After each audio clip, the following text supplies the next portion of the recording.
சொல்லுங்க எல்லாருக்கும் பட்டா கொடுக்குறது அதனால 2 பேரும் கூட்டிட்டு கொடுக்குறது நேரா கட்டி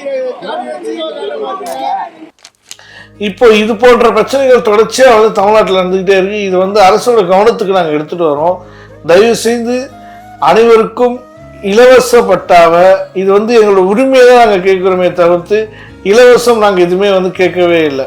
மக்களுக்கான உரிமையை தான் நாங்கள் வந்து கேட்குறோம்.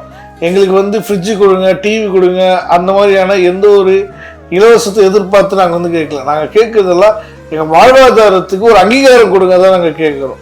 அந்த அங்கீகாரம் கொடுக்கறதுலையும் பார்த்தீங்கன்னா ஏகப்பட்ட சட்ட சிக்கல்கள் இருக்குது.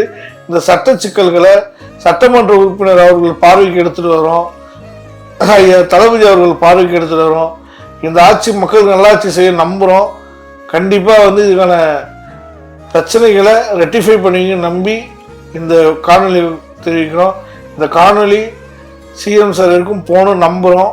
இது போகணுன்னு நம்பிக்கையோடு இந்த பதிவு விடுறேன். இது போன்ற பதிவுகள் நான் முன்னெடுப்பு எடுத்திருக்கேன். அனைத்து தொகுதியிலும் அனைத்து வார்டுகளிலும் இது போன்ற பிரச்சனைகள் இருக்குது. அனைவரும் உங்களுடைய கோரிக்கைகளை நம்ம எல்லாரும் ஒற்றை கோரிக்கையாக வந்து வைப்போம். நன்றி, வணக்கம்.